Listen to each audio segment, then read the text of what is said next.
Hello नमस्कार दोस्तों, nursing के इस यूट्यूब चैनल पर आप सभी का स्वागत है। आज की इस वीडियो में हम लोग पोस्टपार्टम हेमरेज के बारे में पढ़ेंगे। इस वीडियो में हम लोग जानेंगे न्यू अपडेटेड पीपीएस जो है उससे रिलेटेड थ्योरी क्वेश्चंस को भी सॉल्व करेंगे। हम लोग का टॉपिक है PPH postpartum haemorrhage. Postpartum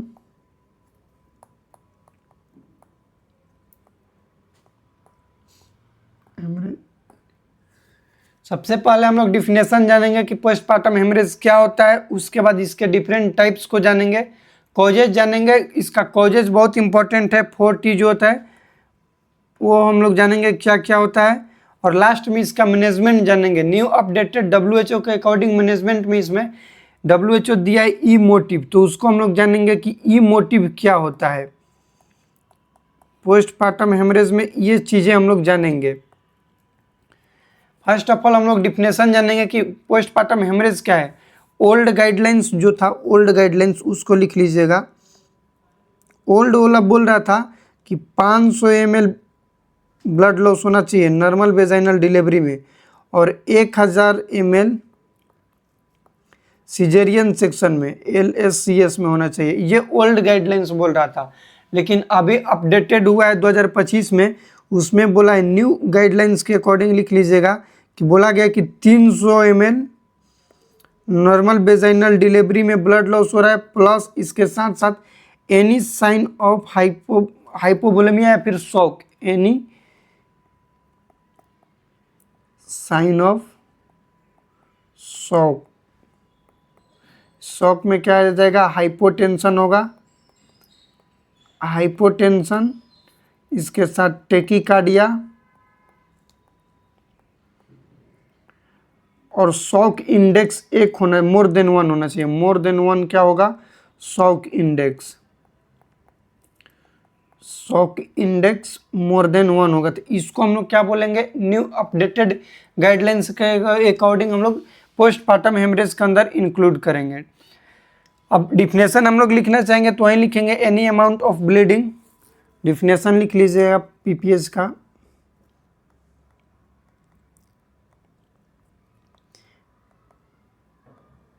any amount of bleeding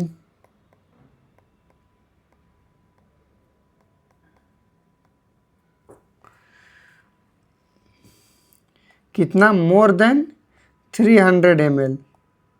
क्योंकि पहले 500 ml था, अब 300 ml हो गया, तो हम लोग 300 ml को ही कंसिडर करेंगे। फ्रॉम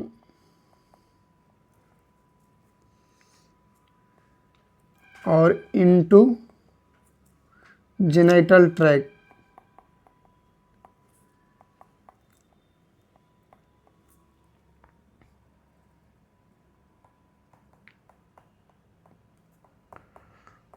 फॉलोइंग चाइल्ड बर्थ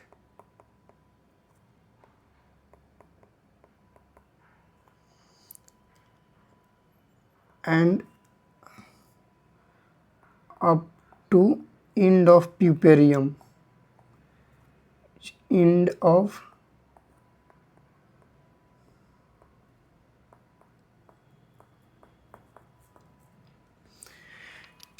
ये सिंपल सा डिफिनेशन लिखे पीपीएच के, जिसमें लिखे हम कि क्या होता है। तो यहाँ पर पहले देखेंगे हम लोग कि 300 ml ब्लड लॉस होना चाहिए जेनाइटल ट्रैक्ट से चाइल्ड बर्थ होने के बाद और प्यूपेरियम के इंड होने तक। प्यूपेरियम क्या होता है, तो टाइम ड्यूरेशन है डिलीवरी के बाद, आफ्टर डिलीवरी 6 वीक तक।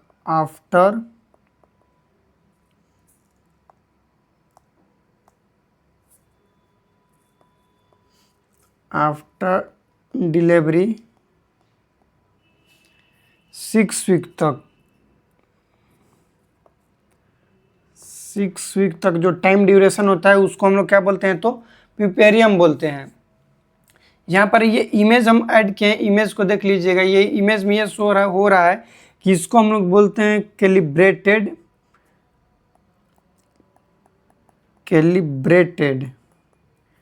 ड्रेप्स। ये इमेज बेस्ड क्वेश्चन भी पूछा जाता है, तो इसको भी आप लोग याद रखिएगा। इमेज बेस्ड क्वेश्चन भी पूछा जाता है कैलिब्रेटेड ड्रेप्स का। तो ये क्या है कि पीपीएच में कितना ब्लड लॉस हो रहा है उसके अमाउंट को मेजर करता है। इसका यूज क्या है, यूज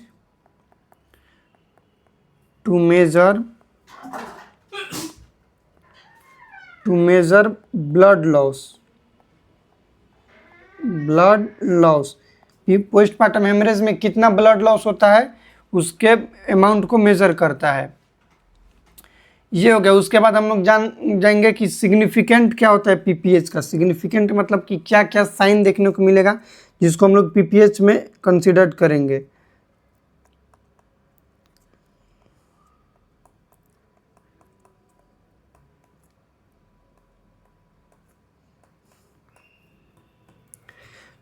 तीन चीज होना चाहिए, हाइपोटेंशन, क्योंकि ब्लड का लॉस होगा, फ्लूइड का लॉस होगा जिसकी वजह से हाइपोटेंशन होगा। उसके साथ टेकीकार्डिया होगा, टेकीकार्डिया, हाइपोटेंशन का टेकीकार्डिया और शॉक इंडेक्स। पेशेंट किस में जाएगा, शॉक में जाएगा जिसका शॉक इंडेक्स मोर देन 1 रहेगा। ये हो गया हम लोग का पीपीएच। अब इसके टाइप्स को जानेंगे कि कितने टाइप्स के होते हैं। तो नेक्स्ट लिख लीजिएगा टाइप्स ऑफ पीपीएच। टाइप्स में लिखिएगा अकॉर्डिंग टू, पहले हम लोग अमाउंट से जानेंगे, ब्लड लॉस कितना हो रहा है उसके अकॉर्डिंग लिख लीजिएगा अकॉर्डिंग टू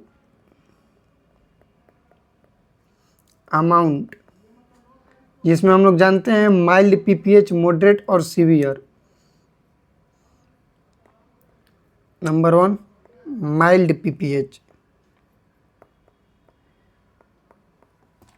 माइल्ड हम लोग बोलते हैं मोर देन 500 ml से लेकर के 1000 ml तक होता है तो माइल्ड बोलते हैं। मॉडरेट बोलते हैं हम लोग,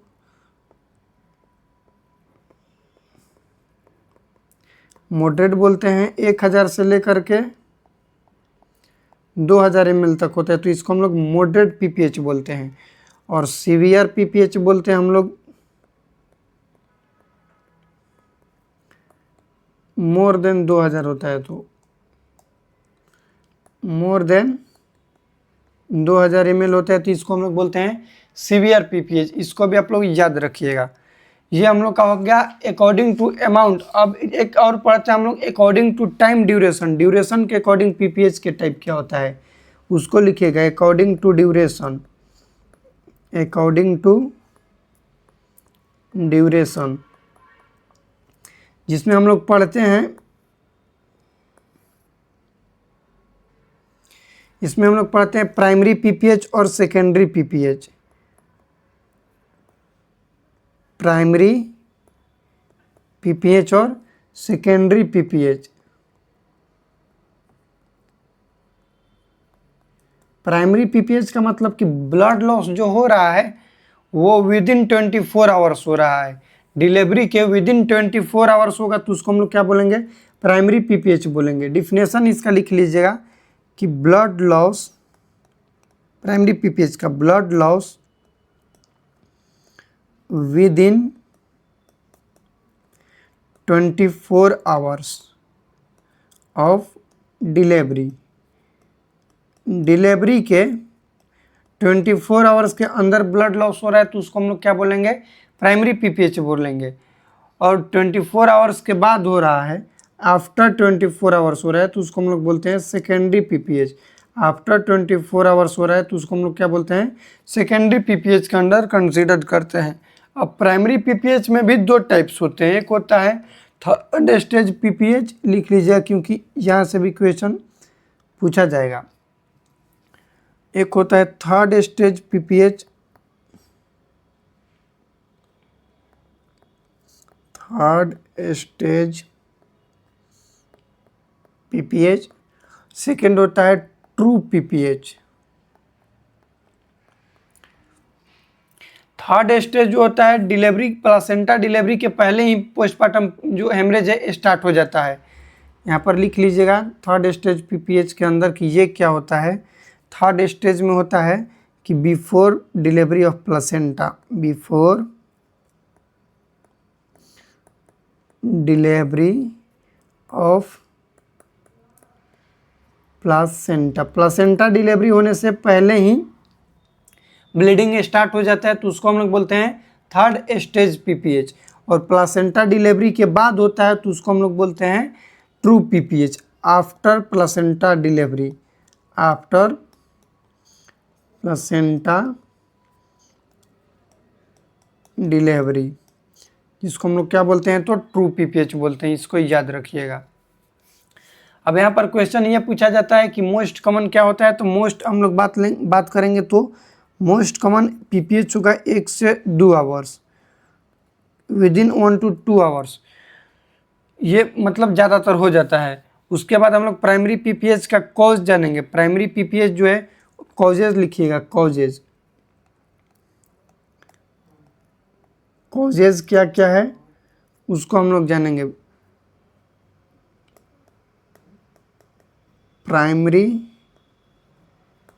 पीपीएच, इसमें हम लोग 4T याद रखेंगे।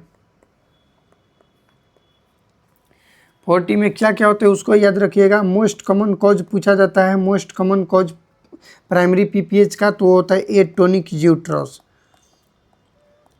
Atonic uterus. उसके बाद होता है traumatic uterus, traumatic uterus, tissue retained,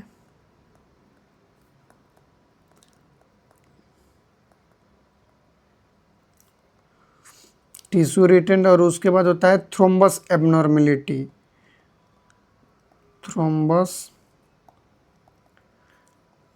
abnormalities. ये 4 कॉज होते हैं पोस्टपार्टम हेमरेज का। मोस्ट कॉमन कॉज होता है एटोनिक यूट्रस, और ये क्वेश्चन पूछा भी जाता है कि मोस्ट कॉमन कॉज क्या है पोस्टपार्टम हेमरेज का, तो हम लोग बोलेंगे एटोनिक यूट्रस।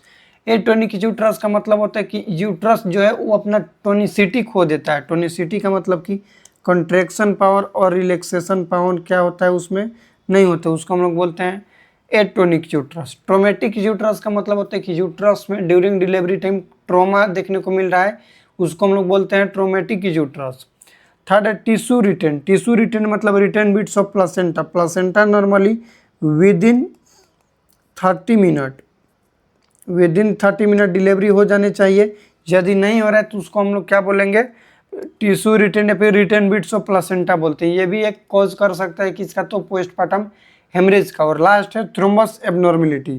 थ्रोम्बस एबनॉर्मेलिटी में एक बीमारी आता है जिसका नाम है DIC, फुल फॉर्म लिख लीजिएगा, डिसेमिनेटेड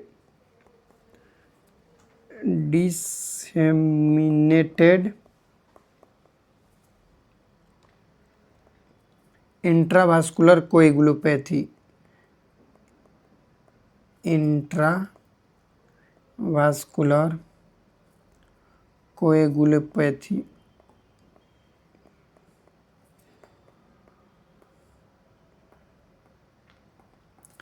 ये बीमारी हो गया DIC, जो कि आता है किसके अंदर था, थ्रोम्बस एबनॉर्मेलिटी के अंदर आता है। ये हम लोग का क्या हो गया, तो पोस्टपार्टम हेमरेज का प्राइमरी जो है उसका कॉज हो गया। अब हम लोग जानेंगे इसमें कि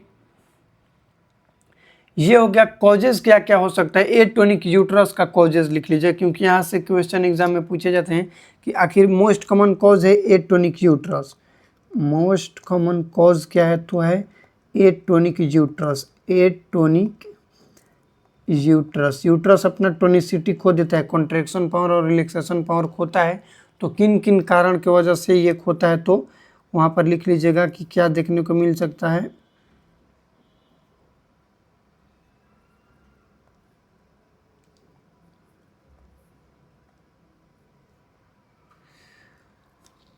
ग्रैंड मल्टीग्रेविडा, ग्रैंड मल्टीग्रेविडा जो 4 से ज़्यादा मोर देन 4 टाइम्स कंसीव की है उसको बोलते हैं। उसके बाद ओवर डिस्टेंडेज हो जाएगा यूट्रस का, ओवर डिस्टेंडेड यूटेरस। कौन कौन से कंडीशंस में ओवर डिस्टेंडेड होंगे, तो मल्टीपल प्रेगनेंसी में हो जाएगा, मल्टीपल मल्टीपल प्रेगनेंसी में ओवर डिस्टेंडेंस हो जाएगा, पॉलीहाइड्रोमिनोज में होगा, पॉलीहाइड्रामिनोज में हो जाएगा, डायबिटीज़ मदर है जीडीएम जिसको बोलते हैं उसमें हो जाएगा, और मैक्रोसोमिया उसका बच्चा है, लार्ज बेबी है, उस कंडीशंस में हो जाएगा। ये 4 कंडीशंस है जिसमें ओवर डिस्टेंडेंस हो जाता है यूट्रस। इसको भी आप लोग याद रखिएगा। ये क्या है तो कि एटोनिक यूट्रस किन कारण की वजह से होता है, तो ये इसका कारण है एटोनिक यूट्रस का। उसके बाद अब हम लोग जानेंगे मैनेजमेंट किस तरीके से किया जाता है। फर्स्ट मैनेजमेंट हम लोग जानेंगे प्राइमरी पीपीएच का मैनेजमेंट किस तरीके से किया जाता है। डायग्नोसिस में बात करेंगे कि डायग्नोसिस किस तरीके से किया जाता है, तो डायग्नोसिस में हम लोग सिंपल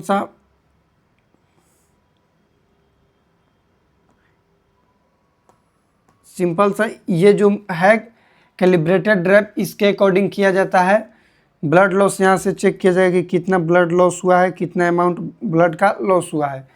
300 ml से ज़्यादा ब्लड लॉस हो रहा है, उसके साथ साथ शॉक का साइन जो आप लोग को बताएं कि हाइपोटेंशन के साथ टेकिकार्डिया देखने को मिल रहा है, तो क्या है तो बोल सकते हम लोग कि पोस्टमार्टम हेमरेज का साइन है।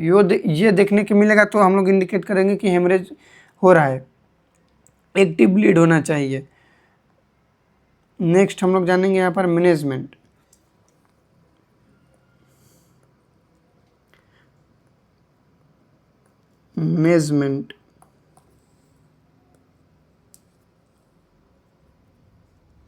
मैनेजमेंट किसका है तो प्राइमरी पीपीएच। प्राइमरी पीपीएच में भी फर्स्ट लिखिएगा third stage.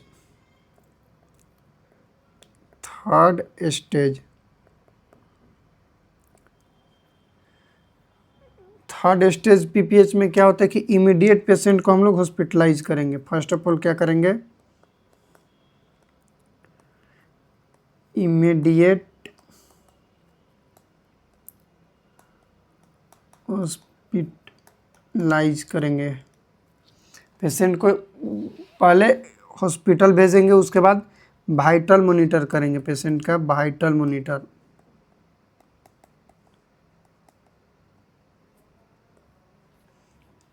IV fluid,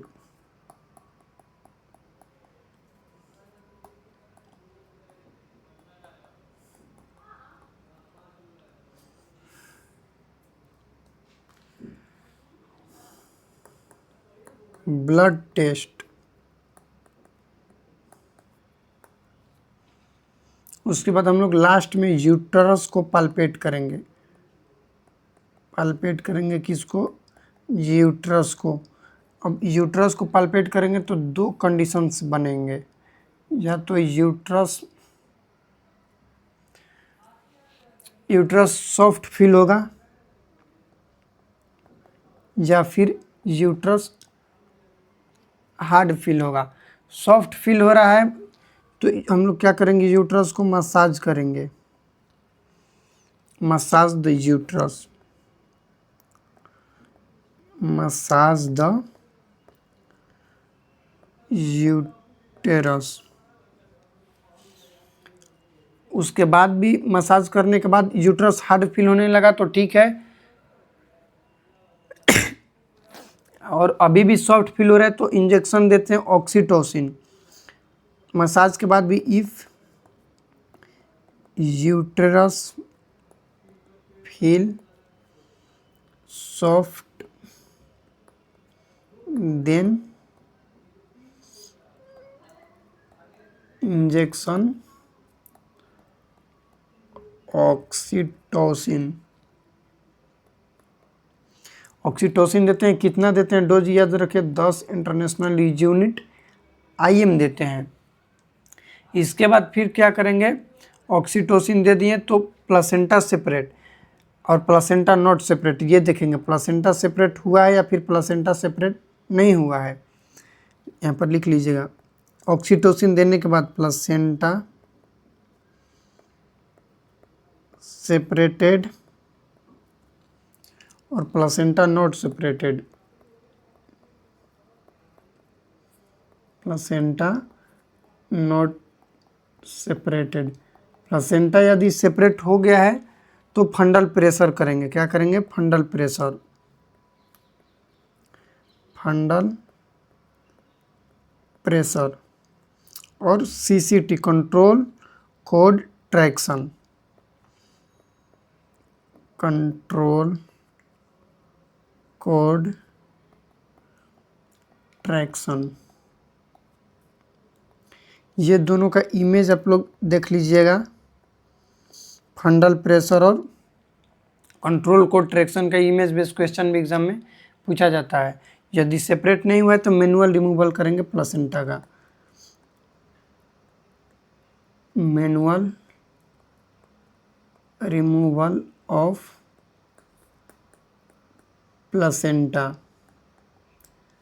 placenta यदि नहीं हुआ तो मैनुअल रिमूवल करेंगे। एक क्वेश्चन पूछा जाता है कि ड्रग ऑफ चॉइस क्या होता है PPH का।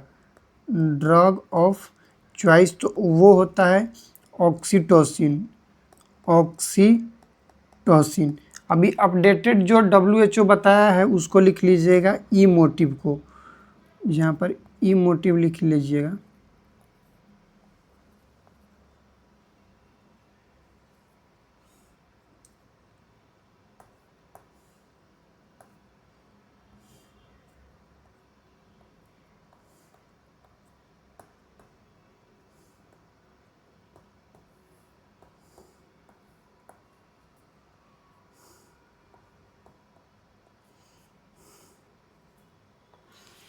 यहाँ पर ई मोटिव क्योंकि ये WHO के द्वारा दिया गया है और ये बहुत इम्पोर्टेंट है क्योंकि अपडेटेड है।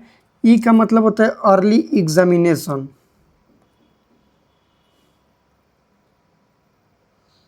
पहले हम लोग क्या करेंगे, अर्ली डिटेक्शन करेंगे। अर्ली डिटेक्शन, डिटेक्शन कैसे करेंगे हम लोग, तो वही साइन जो बताएं, हाइपोटेंशन, टेकिकार्डिया, शॉक इंडेक्स ले अर्ली डिटेक्शन करेंगे। उसके बाद मसाज करेंगे यूट्रस को। एम का मतलब होता है massage the uterus,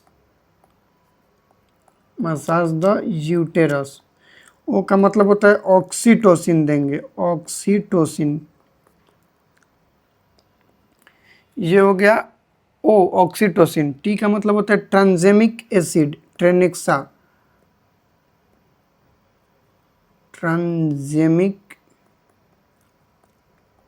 acid, Tranexa, Tranexa देंगे। उसके बाद आई का मतलब IV फ्लूइड देंगे हम लोग पेशेंट को।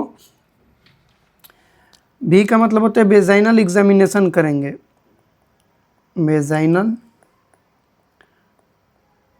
एग्जामिनेशन। और लास्ट ई का मतलब होता है इंसल्कुलेट करेंगे,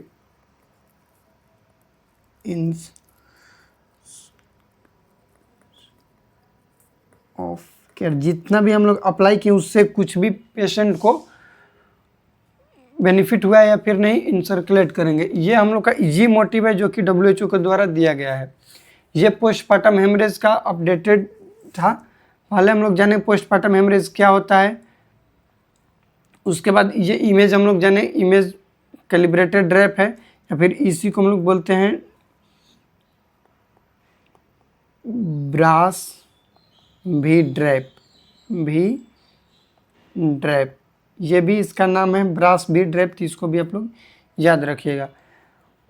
पढ़े पोस्टपार्टम हेमरेज का डिफिनेशन, टाइप्स पढ़ें, अकॉर्डिंग टू ड्यूरेशन याद रखिएगा, प्राइमरी और सेकेंडरी। सेकेंडरी जो है, सेकेंडरी यही याद रखिएगा, सेकेंडरी कब होता है तो 24 आवर्स के बाद होता है। प्राइमरी 24 आवर्स के अंदर होते हैं, उसको बोलते हैं। प्राइमरी PPH का कॉज क्या है तो एटोनिक यूट्रस है। सेकेंडरी PPH का रिटेन बिट्स प्लेसेंटा होती है, इसको भी लिख लीजिएगा। इसका मोस्ट कॉमन कॉज क्या होता है तो retain bits placenta, retained bits of placenta, ये सेकेंडरी PPH का कॉज है। 4T जाने हम लोग कॉज के कि क्या होता है पोस्टपार्टम हेमरेज में, ये क्वेश्चन पूछा जाता है तो एटोनिक यूट्रस होता है, ट्रोमेटिक यूट्रस होता है, टिश्यू रिटेंड होता है और थ्रोम्बस एबनॉर्मेलिटी होता है। मोस्ट कॉमन कॉज होता है एटोनिक यूट्रस। अब जाने हम लोग कि एटोनिक यूट्रस होने का क्या क्या कारण होता है तो grand multigravida, over distended uterus, multiple pregnancy, polyhydramnios, GDM और मैक्रोसोमियम। मैनेजमेंट में जाने थर्ड स्टेज, जिसमें जाने इमीडिएट पेशेंट को हॉस्पिटलाइज करेंगे, वाइटल मॉनिटर करेंगे, आईवी फ्लूइड देंगे, ब्लड टेस्ट और यूट्रस को पल्पेट करेंगे। यूट्रस हार्ड फील हो रहा है तो नॉर्मल है उस कंडीशंस में। सॉफ्ट और बॉगी यूट्रस फील हो रहा है तो हम लोग मसाज करेंगे। मसाज करने के बाद भी यदि यूट्रस सॉफ्ट फील हो रहा है तो उसको हम लोग क्या करेंगे, पेशेंट को ऑक्सीटोसिन देंगे, 10 यूनिट देंगे, इंट्रामस्कुलर देते हैं। देने के बाद हम लोग चेक करेंगे कि प्लेसेंटा सेपरेट है या फिर नहीं। प्लेसेंटा सेपरेट नहीं है तो मैनुअल रिमूव करेंगे, और यदि नहीं है तो और सेपरेट हो गया तो फंडल प्रेशर करेंगे और कंट्रोल को ट्रैक्शन करेंगे। ड्रग ऑफ चॉइस क्या होता है पोस्टपार्टम हेमरेज का, तो ऑक्सीटोसिन। इमोटिव ये याद रखिए क्योंकि ये क्वेश्चन एग्जाम में पूछे जाते हैं। ये हम लोग का हो गया पोस्टपार्टम हेमरेज से रिलेटेड वीडियो में कुछ भी डाउट होगा तो कमेंट कीजिएगा। इस वीडियो को अपने दोस्तों के साथ शेयर कीजिएगा। मिलते हैं अगले वीडियो में, तब तक के लिए जय राम जी की।